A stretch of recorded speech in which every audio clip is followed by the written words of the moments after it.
नमस्कार दोस्तों, मेरा नाम है अखिल तिवारी और मैं आपका स्वागत करता हूं अपने YouTube चैनल पर एक और नए वीडियो के साथ।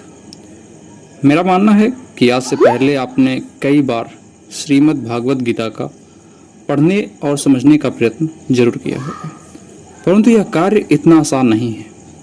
आज हम और आप मिलकर गीता के परम ज्ञान को समझने का प्रयत्न करेंगे। भगवत गीता का उपदेश भगवान श्री कृष्ण ने अर्जुन को कुरुक्षेत्र के युद्ध में तब दिया जब वह अपने सामने खड़े परिवार वालों, गुरुओं से युद्ध करने में असमर्थ हो गए थे। जैसा कि आप लोगों को पता है, भगवत गीता में कुल 18 अध्याय हैं तथा 700 कुल श्लोक हैं।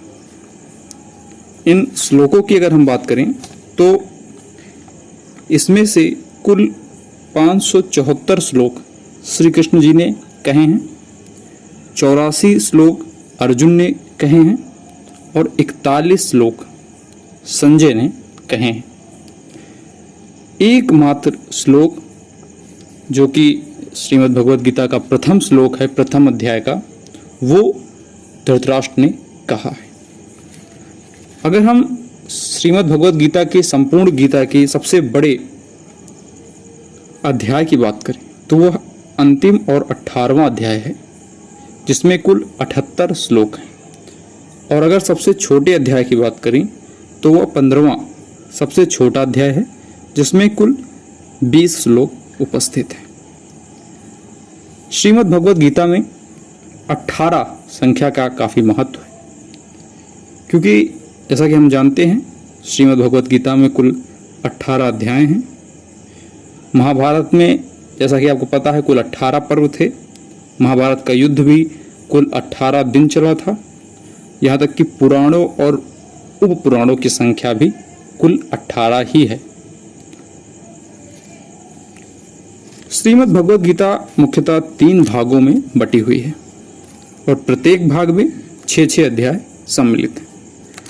अगर हम इन तीनों भागों को समझें तो पहला भाग आता है त्वम, जिसका साफ अर्थ है तुम, यानी कि प्रत्येक मनुष्य। यहाँ गीता में इसकी विवेचना करते हुए बताया गया है कि प्रत्येक मनुष्य को अपने जीवन का अर्थ समझकर उसी के अनुसार अपने कर्म को करना चाहिए। अगला भाग है तत्, जिसका अर्थ है सर्वोच्च वास्तविकता।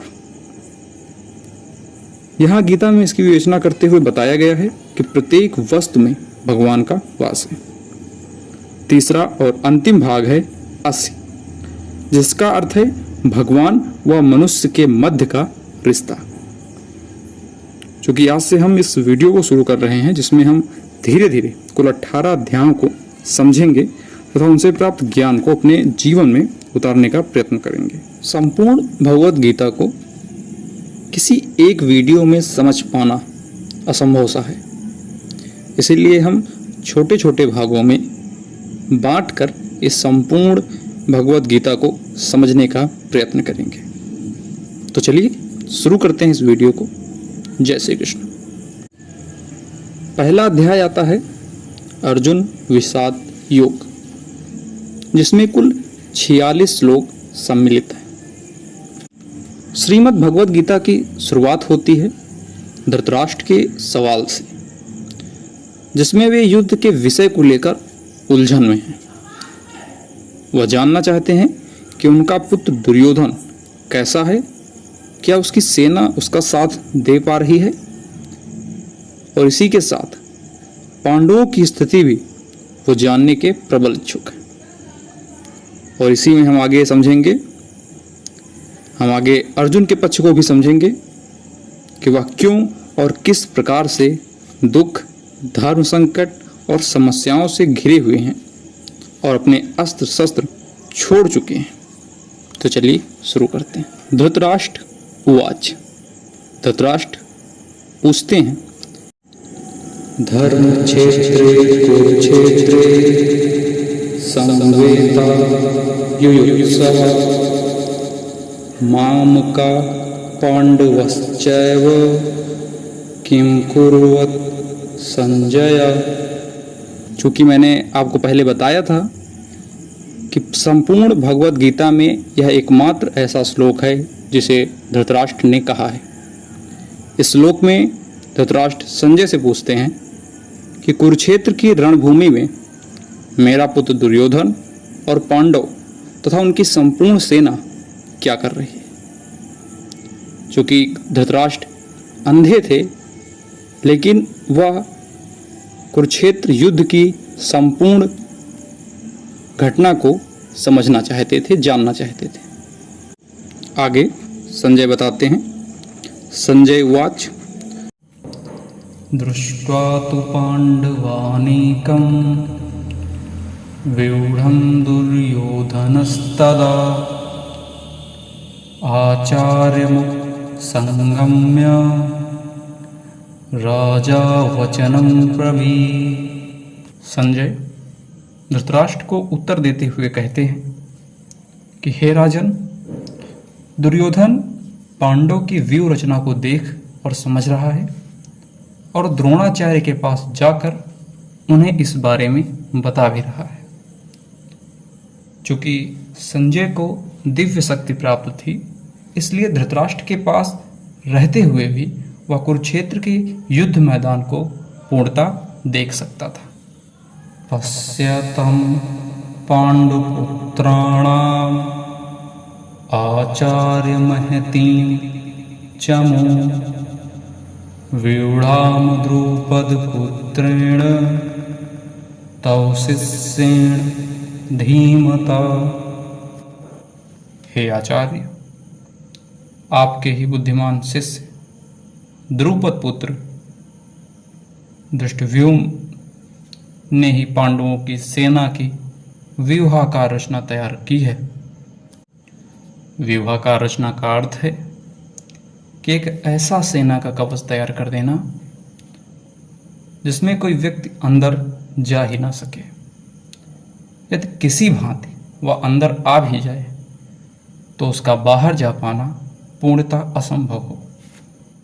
आगे अत्र सुरा महेश्वासा भीमार्जुन समायुधि युयुधानो विराटश्च द्रुपदश्च महारथा दृष्टकेतुश्च कीतानः काशीराजश्च वीर्यवान् पुरजित कुन्ती भोजश्च शैब्यश्च नरपुङ्गवः युधामन्युश्च विक्रान्तः उत्तमोजाश्च वीर्यवान् सौभद्रो द्रौपदेयाश्च सर्व एव महारथः।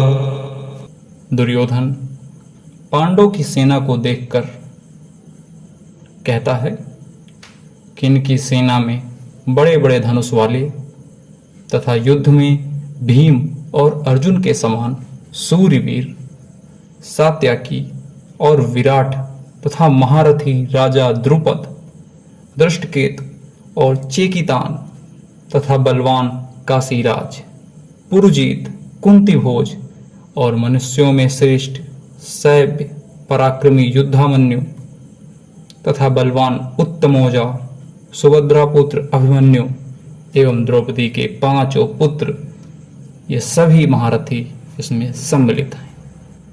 इस श्लोक से हमें यह सीखना चाहिए कि सामने शत्रु हो या फिर शत्रु जैसी कोई अन्य समस्या, हमें सर्वप्रथम उसके बारे में प्रत्येक चीज को जानना चाहिए।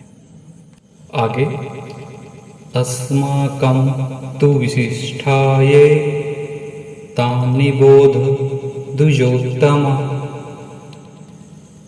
नायकामं सैन्यस्य संज्ञार्थं तान् ब्रवीमि ते। दुर्योधन द्रोणाचार्य से कहते हैं कि हे ब्राह्मण श्रेष्ठ, पांडवों की सेना के प्रमुख योद्धाओं को तो आपने देख ही लिया है। अब मैं आपको अपनी सेना के कुछ प्रमुख सेनापतियों के बारे में बताता हूं। यहां हमें यह सीखने को मिलता है कि समस्या को भली भांति समझ लेने के बाद अपने पक्ष में सोचने और समझने की बारी आती है। हमें यह ज्ञात होना चाहिए कि हमारे पास क्या क्या मजबूत बिंदु हैं जो प्रत्येक समस्या में हमारा साथ दे सकते हैं। तो बस इस छोटे से वीडियो की सहायता से मैंने आप तक 5 श्लोक और उनके हिंदी अर्थ आप तक पहुंचाने का प्रयत्न किया है।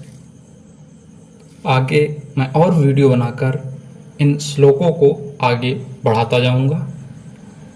तो अगर आपको ये वीडियो पसंद आई हो तो इस वीडियो को लाइक कर दीजिएगा, और अगर इस वीडियो में मेरे द्वारा बोले गए किसी भी श्लोक में अगर कोई भी त्रुटि हुई हो तो उसके लिए मैं क्षमा प्रार्थी हूँ।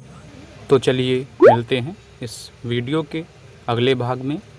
तब तक के लिए जय हिंद, जय भारत, जय श्री कृष्ण।